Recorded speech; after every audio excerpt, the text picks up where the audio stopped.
మహాగణాధిపతయ నమః. సదాశివసమారంభాం శంకరాచార్యమధ్యమాం అస్మదాచార్యపర్యంతం వందే గురుపరంపరాం. శ్రీమాత్రే నమః. ప్రేక్షకులందరికీ స్వాగతం. మనకి కొత్త సంవత్సరంలో మనకి ఇంచుమించు సంవత్సరం మొదలైన 4 రోజులకి ఈ రవి మార్పు అనేది కనపడుతోంది మనకి. అంటే ఏప్రిల్ 13వ తారీఖున రవి గ్రహము ఇక్కడ మేషరాశిలోకి సంచారం, అంటే ఆయన ఉచ్చ స్థితిలోకి సంచారం చేయడం అనేది జరుగుతుంది.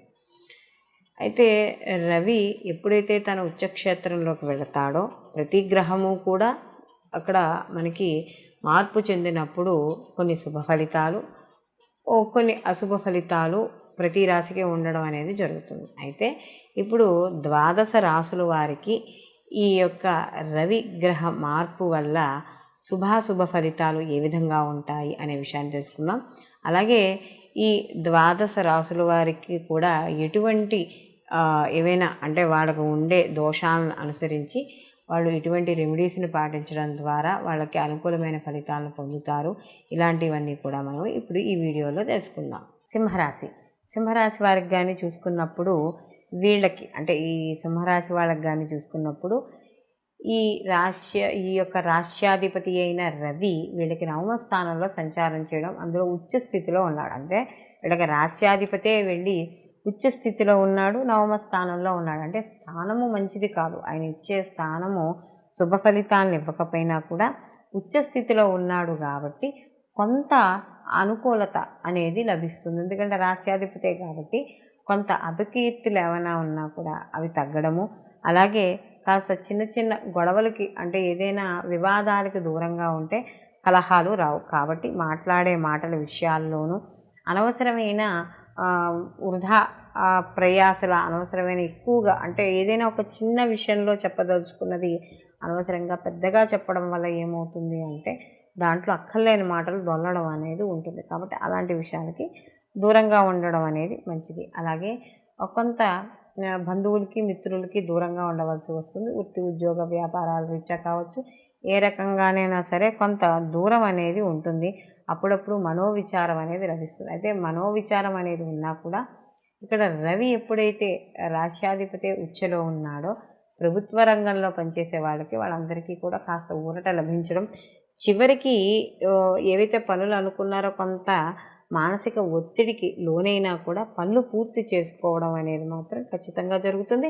అయితే 2-3 విషయాల్లో కాస్త 2-3 సందర్భాల్లో కావచ్చు కొంత ఆలస్యమయ్యే అవకాశం ఉంటాయి పనులు, కానీ పనులు పూర్తి చేసుకోవడం అనేది మాత్రం ఖచ్చితంగా ఉంటుంది. అలాగే ముఖ్యంగా ఇక్కడ తండ్రి ఆరోగ్య విషయాల్లో వాటిల్లో కూడా కొంతవరకు వీళ్ళకి ఊరట లభించడం అనేది లభిస్తుంది. కాబట్టి ఏ విషయాన్ని కూడా మరీ ఎక్కువగా మనసుకు ఆలోచించకుండా ఉండడం అనేది మంచిది.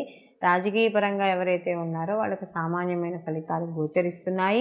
అయితే ఉచ్చస్థితిలో ఉండడం వల్ల కొంతవరకు అనుకూలమైన ఫలితాలు కూడా గోచరించడం అనేది జరుగుతోంది. కాబట్టి మొత్తం మీద ఈ యొక్క సింహరాశి వాళ్ళు ఎదుటి వారితో మాట్లాడేటప్పుడు ఉద్యోగ విషయాల్లో కావచ్చు, వ్యాపార విషయాల్లో కావచ్చు, ఏదైనా సరే అనుకూలంగా అంటే దానికి తగ్గట్టుగా వీళ్ళు ఉండడం ద్వారా కాస్త అనుకూలమైన ఫలితాలు వీళ్ళు పొందడం అనేది జరుగుతుంది.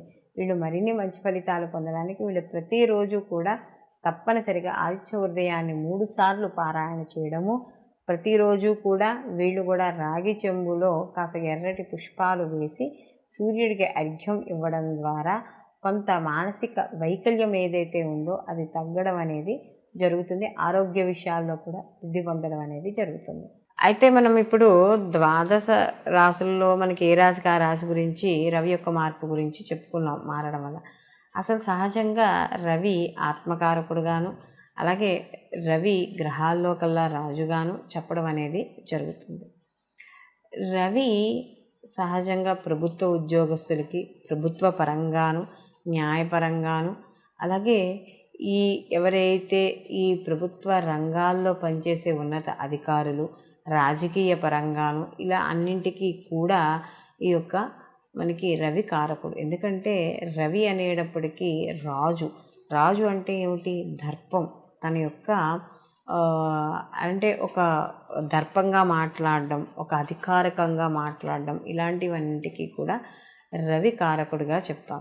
అందులో రవి ఇప్పుడు మనకి ఉచ్చస్థితిలోకి వెళ్ళాడు. అంటే రవి ఎప్పుడైనా ఉచ్చస్థితిలో ఉన్నప్పుడు, అదే ఉచ్చస్థితిలో మనకి జన్మజాతకంలో కూడా రవి ఉచ్చలోనే ఉన్నాడు అని అనుకున్నప్పుడు ఎలా ఉంటుంది అంటే, ఎక్కువగా ప్రభుత్వ రంగాల్లో వీళ్ళు రాణించడం అనేది జరుగుతుంది. అంటే ప్రభుత్వపరమైన ఉద్యోగాలు ఎక్కువగా చేయడం, అంటే జాతకంలో కూడా రవి ఉచ్చులో ఉండి ఆ లగ్నానికి యోగకారకమై ఉండి, లేదా ఆ లగ్నానికి మిత్రుడై ఉండి కాస్త ఉన్న స్థితి బాగున్నప్పుడు ఖచ్చితంగా ఆ యొక్క ప్రభుత్వ రంగానికి సంబంధించిన ఉద్యోగాల్లో కానీ, రాజకీయ పదవుల్లో కానీ వాళ్ళు ఉండడం అనేది జరుగుతుంది. అంటే రాజకీయ పరంగా కూడా వాళ్ళకి పేరు ప్రతిష్టలు ఎక్కువగా ఉండడం అనేది జరుగుతుంది.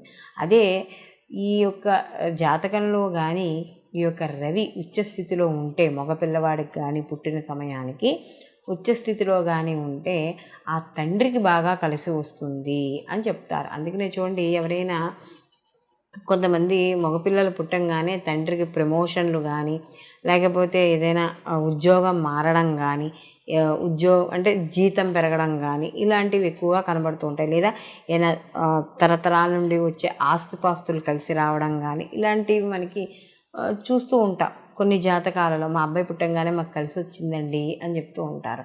కాబట్టి ఇలాంటి వాళ్ళందరూ ఏమిటంటే, ఆ యొక్క రవి ఉచ్చ స్థితిలో ఉండంగా పుట్టిన బిడ్డలు ఎవరైతే ఉన్నారో వాళ్ళ తండ్రికి బాగా కలిసి రావడం అనేది జరుగుతుంది. అలాగే ఆడపిల్లలైతే, అంటే ఒకవేళ ఆడపిల్లలకు కానీ రవి ఉచ్చలో ఉన్నాడు అనుకోండి, వాళ్ళకు కూడా ప్రభుత్వ పరంగా కానీ, లేదా గవర్నమెంట్ అండర్టేకింగ్ ప్రకారంగా ఉన్నవి కానీ, లేదా గవర్నమెంట్లో ఉద్యోగం చేస్తే ఎంత సెక్యూరిటీగా ఉంటుందో అంత సెక్యూరిటీ ఉండడం, ప్రతి విషయంలోనూ క్లియర్గా ఉండడం, ఒక ముక్కు సూటి మనిషిగా ఉండడం, అంటే అబద్ధాలు ఆడకపోవడం, అధర్మంగా ఉండకపోవడం, ఇలాంటివన్నీ కూడా ఆడపిల్లలో ఉండడం అనేది జరుగుతుంది. అలాగే ఈ రకంగా రవి కానీ ఉచ్చస్థితిలో ఉంటే వాళ్ళకి వివాహం అయిన తర్వాత భర్తకి కలిసి రావడం అనేది ఎక్కువగా జరుగుతుంది. అంటే ఇటు తండ్రి కన్నా భర్తకి ఎక్కువగా కలిసి రావడం అనేది జరుగుతుంది. అందుకనే కొంతమంది ఆడపిల్లలు పెళ్ళి వెళ్ళిపోయిన తర్వాత వెంటనే భర్తకి కలిసి రావడం,